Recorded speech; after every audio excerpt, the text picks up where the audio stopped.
Hello നമസ്കാരം കൂട്ടുകാരെ, ഇത് ഫെഡറൽ ബാങ്കിന്റെ റിക്രൂട്ട്മെന്റ് ആണ്. ഗ്രാജുവേറ്റിന് ഇതിനകത്ത് അപ്ലൈ ചെയ്യാൻ പറ്റും. നിങ്ങൾ ഡിപ്ലോമ പാസ്സായിട്ടുണ്ടെങ്കിൽ നിങ്ങൾക്ക് അപ്ലൈ ചെയ്യാൻ പറ്റും.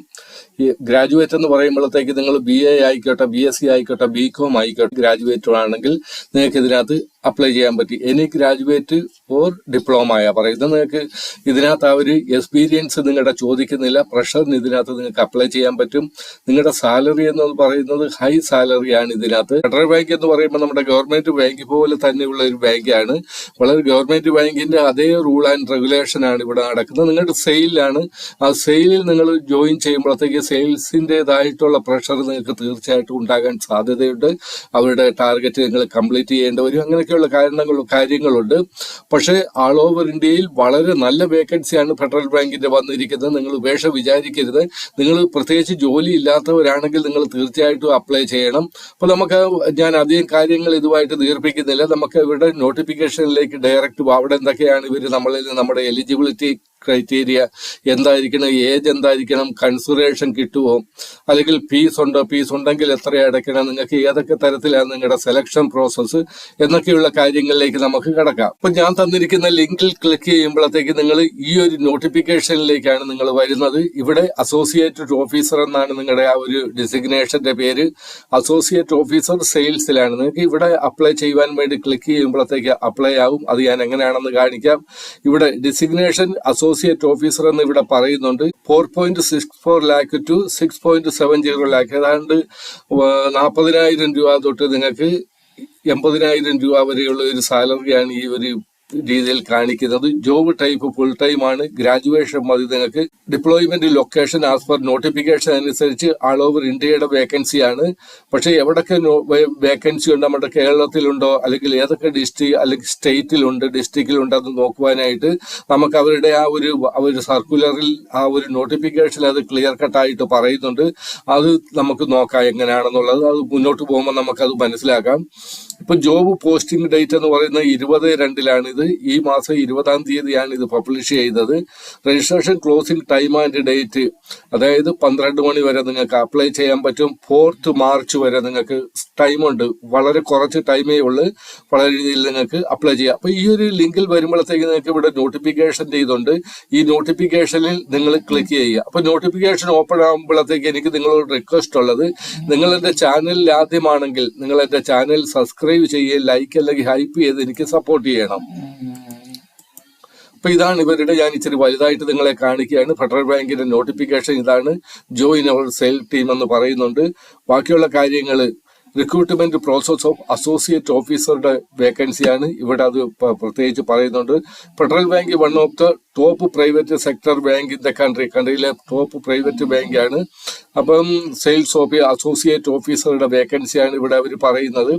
Date of notification 20th, last date of application 4th March. ഞാൻ ആൾറെഡി നിങ്ങളുമായിട്ട് ഷെയർ ചെയ്ത്. നിങ്ങളുടെ എഡ്യൂക്കേഷൻ ക്വാളിഫിക്കേഷനെ പറ്റി പറയുന്നുണ്ട്. ഫ്രം എ യൂണിവേഴ്സിറ്റി ഇൻകോർപ്പറേറ്റ് വഴി act of the central or state legislature in India or other education institution, അതായത് ഗ്രാജുവേറ്റ് ആയിരിക്കണം നിങ്ങൾക്ക്. അത് കൂടാതെ നിങ്ങൾ ഇവിടെ ഡിപ്ലോമ പറയുന്നുണ്ട്. ഞാൻ കാണിക്കാൻ പറ്റുന്നത് HRD government of India approved പറയുന്നുണ്ട്. നിങ്ങളുടെ 10ാം ക്ലാസ് പാസ്സായ അല്ലെങ്കിൽ 12ാം ക്ലാസ് പാസ്സായ അല്ലെങ്കിൽ ഗ്രാജുവേഷൻ അല്ലെങ്കിൽ ഡിപ്ലോമ പാസ്സായിട്ടുണ്ടെങ്കിൽ അപ്ലൈ ചെയ്യാം. പക്ഷെ നിങ്ങൾക്ക് 10ാം ക്ലാസ്സിലും 12ാം ക്ലാസ്സിലും നിങ്ങളുടെ ആ ഗ്രാജുവേഷനിൽ നിങ്ങൾക്ക് തീർച്ചയായിട്ടും 50% മാർക്ക് ഉണ്ടായിരിക്കണം. 49.99% ആയി നിങ്ങൾക്ക് അപ്ലൈ ചെയ്യാൻ പറ്റത്തില്ല. അവിടെ നിങ്ങൾക്ക് അത് കമ്പൽസറി ആയിട്ടും 50% ഇവിടെ മാർക്ക് ചെയ്തിട്ടുണ്ട് ഉണ്ടായിരിക്കണം. ഏജ് നിങ്ങളുടെ പറയുന്നുണ്ട്. കാൻഡിഡേറ്റ് ഷാൾ നോട്ട് എക്സീഡ്, നിങ്ങൾക്ക് 27 വയസ്സ് കവിയാൻ പാടില്ല. ഈ ഒരു ഡേറ്റ് 1 February 1999 ഇവിടെ കൊടുത്തിട്ടുണ്ട്. 1-ാം തീയതി February 1999 ആ ഒരു ഡേറ്റ് ആണ് നിങ്ങളുടെ ആ ഒരു ഏജിന്റെ കാൽക്കുലേഷൻ നടത്തുന്നത്. ഇനി age SC/ST candidate shall not exceed 32 വയസ്സ് വരെ നിങ്ങൾക്ക് SC/STക്ക് അപ്ലൈ ചെയ്യാൻ പറ്റും. 27 5 വയസ്സിന്റെ ഒരു ഇളവ് കിട്ടുന്നുണ്ട്. ഇവിടെ അവരുടെ ആ ഒരു ഡേറ്റ് നിങ്ങൾക്ക് തന്നിട്ടുണ്ട്. ഈ ഒരു ഡേറ്റ് ആണ് ഈ ഒരു കൺസിഡറേഷന് വേണ്ടി ഉപയോഗിക്കുന്നത്. Candidate domicile in the state UT mention the annexure are eligible to apply for the selection process. നിങ്ങൾ ഈ ഇന്ത്യയിൽ എവിടെയാണെങ്കിലും നിങ്ങൾക്ക് അപ്ലൈ ചെയ്യാൻ പറ്റും. ഒളി സിറ്റിസൺ ഓഫ് ഇന്ത്യക്കാർക്ക് ഇതിനകത്ത് അപ്ലൈ ചെയ്യാൻ പറ്റും. വാലിഡ് ഇന്ത്യൻ നിങ്ങൾക്കൊരു ഡ്രൈവിംഗ് ലൈസൻസ് ഉണ്ടായിരിക്കണം. അത് 4 വീലറിന്റെ ആയിക്കോട്ടെ 2 വീലറിന്റെ ആയിക്കോട്ടെ, നിങ്ങൾക്ക് അത് ഉണ്ടായിരിക്കണം. Candidate are passed graduation in the academic ഇയറിനെ പറ്റിയാണ് പറയുന്നത്. ഇത് നിങ്ങൾ ഇവിടെ നോക്കിയാൽ മതി, അതിനെപ്പറ്റി വലിയ കാര്യങ്ങൾ പറയാനില്ല. മെയിനായിട്ട് നിങ്ങൾ തീരുമാനിക്കേണ്ടത്, നിങ്ങൾക്ക് 10ാം ക്ലാസ്സിൽ നിങ്ങൾക്ക് 50% മാർക്ക് ഉണ്ടായിരുന്നോ, 12ാം ക്ലാസ്സിൽ മാർക്ക് ഉണ്ടായിരുന്നോ 50%, അതുപോലെ തന്നെ നിങ്ങൾക്ക് ഗ്രാജുവേഷൻ അല്ലെങ്കിൽ ഡിപ്ലോമ പാസ്സായപ്പോൾ നിങ്ങൾക്ക് 50% മാർക്ക് ഉണ്ടെങ്കിൽ നിങ്ങൾക്ക് തീർച്ചയായിട്ടും ഇതിനകത്ത് അപ്ലൈ ചെയ്യാം. ഇനി ബാക്കിയുള്ള കാര്യങ്ങൾ ഇവിടെ ഒന്നും അധികം കാര്യങ്ങൾ പറയുന്നില്ല. താഴോട്ട് നമുക്ക് മിനിമം അഗ്രിഗേറ്റ് പെർസെൻറ്റേജ് ഒക്കെ പറയുന്നുണ്ട്. ഇവിടെ 99% ആയ നിങ്ങൾക്ക് അപ്ലൈ ചെയ്യാൻ പറ്റത്തില്ലെന്നാണ് പറയുന്നത്. 50% മാർക്ക് തന്നെ വേണം. ബാക്കി ഇവിടെ അധികം കാര്യങ്ങളൊന്നും പറയുന്നില്ല. നമുക്ക് താഴോട്ട് വരാം. List of district for which localised recruitment is conducted in provided the annexure കൊടുത്തിട്ടുണ്ട്. അതിനകത്ത് നമുക്ക് മനസ്സിലാക്കാം. Candidate selector associate officer sale will be associate officer സെയിലാണ് will be on provision period. ഒരു വർഷത്തെ നിങ്ങൾക്ക് പ്രൊവിഷൻ പീരീഡ് ഉണ്ടായിരിക്കും. Selection round for the recruitment process will be group discussion. നിങ്ങൾക്ക് ഗ്രൂപ്പ് ഡിസ്കഷൻ ഉണ്ടായിരിക്കും. ആപ്റ്റിറ്റ്യൂഡ് ടെസ്റ്റ് ഉണ്ട്, പേഴ്സണൽ ഇന്റർവ്യൂ ഉണ്ട്. 3 കാര്യങ്ങളുണ്ട്. ഈ 3 കാര്യങ്ങളിൽ വിജയിക്കുന്നവരെയാണ് അവർ സെലക്ട് ചെയ്യുന്നത്. ആപ്റ്റിറ്റ്യൂഡ് ടെസ്റ്റിനെ പറ്റി പറയുന്നുണ്ട്. മാർക്ക് നിങ്ങളുടെ എത്ര ആയിരിക്കണം എന്നൊരു കൂടി പറയുന്നുണ്ട്. ഇതൊക്കെ eligible candidate advised to apply online between 20th February and 4th March ഇടയിൽ നിങ്ങൾക്ക് അപ്ലൈ ചെയ്യാം.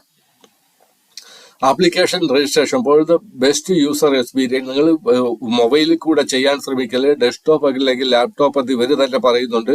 മൊബൈലിൽ കൂടെ നിങ്ങൾ ചെയ്ത് നോക്കുക. നിങ്ങൾ ഇത് പരീക്ഷ ഫീസ് വരെ നിങ്ങൾക്ക് പോകുന്നുണ്ടെങ്കിൽ ശരിയാണ്. പക്ഷെ കഴിവതും നിങ്ങൾ ലാപ്ടോപ്പ് അല്ലെങ്കിൽ ഡെസ്ക്ടോപ്പിലൂടെ നിങ്ങൾ അപ്ലൈ ചെയ്യാൻ ശ്രമിക്കുക. ബാക്കി ഇവിടെ എങ്ങനെ അപ്ലൈ ചെയ്യേണ്ടെന്ന കാര്യങ്ങളൊക്കെയാണ് പറയുന്നത്. നിങ്ങളുടെ ആപ്ലിക്കേഷൻ ഫീസ് ഉണ്ട്. ഇവിടെ ജനറൽ അതേഴ്സ് നിങ്ങൾക്ക് 500 രൂപ മാത്രമേ ഉള്ളൂ. SC ST ആണെങ്കിൽ 125 രൂപയേ ഉള്ളൂ. അതിന്റെ കൂടെ നിങ്ങൾക്ക് GST ഇവിടെ വരും.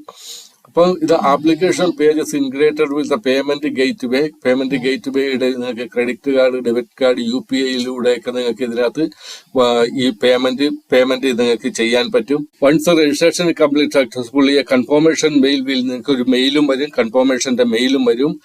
ഇതൊക്കെയാണ് പറയുന്നത്. ഇവിടെ നിങ്ങൾ ഇത് വായിച്ചു നോക്കിയാൽ മതി, അധികം കാര്യങ്ങളില്ല. ഇവിടെ നിങ്ങൾ നോട്ടിഫിക്കേഷൻ നല്ലത് കണക്ക് വായിച്ച് നിങ്ങൾ തറവാക്കി നിങ്ങൾക്ക് ഈ പറയുന്ന കാര്യങ്ങളിലൊക്കെ നിങ്ങൾ എലിജിബിൾ ആണെങ്കിൽ മാത്രമേ നിങ്ങൾ അപ്ലൈ ചെയ്യുക. ബാക്കി ഇവിടെ അധികം കാര്യങ്ങളൊന്നും പറയുന്നില്ല. നമുക്ക് താഴോട്ട് വരാം. താഴോട്ട് വരുമ്പോൾ ഇവിടെ സ്റ്റേറ്റ് വൈസ് ഇവരുടെ ഈ സ്റ്റേറ്റിൽ ഏതൊക്കെ സ്റ്റേറ്റിലാണ് ഇതിന്റെ നമ്മുടെ കേരളത്തിലില്ല. പക്ഷെ നിങ്ങൾക്ക് ഇവിടെ ഇത് ഒരു നമ്മുടെ ലോക്കൽ ലാംഗ്വേജിന്റെ ഒരു പ്രശ്നം വരുന്നില്ല. ഇംഗ്ലീഷാണ് കൂടുതലും കാര്യം, ഇംഗ്ലീഷ് അല്ലെങ്കിൽ ഹിന്ദി. അപ്പൊ നിങ്ങൾക്ക് ഏത് സ്റ്റേറ്റ് വേണേലും നിങ്ങൾക്ക് അപ്ലൈ. ആൾ ഓവർ ഇന്ത്യയുടെ ആന്ധ്രാപ്രദേശ് തൊട്ടുള്ള വേക്കൻസികളാണ് കാണിക്കുന്നത്. ആന്ധ്രാപ്രദേശ് ഉണ്ട്, അരുണാചൽ പ്രദേശ് ഉണ്ട്, ആസാം ഉണ്ട്, ബീഹാർ ഉണ്ട്, ചണ്ഡീഗഡ് ഉണ്ട്, ഛത്തീസ്ഗഡ് ഉണ്ട്, ദരമൻഡ് നഗർ ഹവേലി ഉണ്ട്, ഡൽഹി ഉണ്ട്, ഗോവ ഉണ്ട്, ഗുജറാത്ത് ഉണ്ട്, ഹരിയാനയുണ്ട്, കർണാടകയുണ്ട്, ജാർഖണ്ഡ് ഉണ്ട്, മധ്യപ്രദേശ്, പിന്നെ മഹാരാഷ്ട്ര, മേഘാലയ, മിസോറാം, നാഗാലാൻഡ്, ഒഡീസ, പോണ്ടിച്ചേരി, പഞ്ചാബ്, രാജസ്ഥാൻ, തമിഴ്നാടിലുണ്ട്, തെലങ്കാനയിലുണ്ട്, ത്രിപുരയിലുണ്ട്, ഉത്തർപ്രദേശുണ്ട്, ഉത്തരാഖണ്ഡ്, വെസ്റ്റ് ബംഗാൾ, ഇത്രയും സ്ഥലങ്ങളിലുണ്ട്. പക്ഷെ നമ്മുടെ കേരളത്തിലില്ല. എനിക്കറിയത്തില്ല, കേരളത്തിൽ ഫുള്ളായി. കേരളത്തിലെ കാൻഡിഡേറ്റിനെ കൊണ്ട് ഫുള്ളായി കാണും ഒരു പക്ഷേ ഫെഡറൽ ബാങ്ക്. അതുകൊണ്ടായിരിക്കും ഇവർ ഇപ്പോൾ റിക്രൂട്ട്മെന്റ് കേരളത്തിൽ നടത്താത്തത്. അതിനെപ്പറ്റി എനിക്ക് കൂടുതൽ അറിയത്തില്ല. അപ്പോൾ ഓക്കെ, നിങ്ങൾ തീർച്ചയായിട്ടും അപ്ലൈ ചെയ്യണം. വളരെ നല്ലൊരു വേക്കൻസിയാണ്. ഗ്രാജുവേറ്റ് അല്ലെങ്കിൽ ഡിപ്ലോമ പാസ്സായവർക്ക് ഇതിനകത്ത് അപ്ലൈ ചെയ്യാൻ പറ്റും. Okay, best of luck all of U.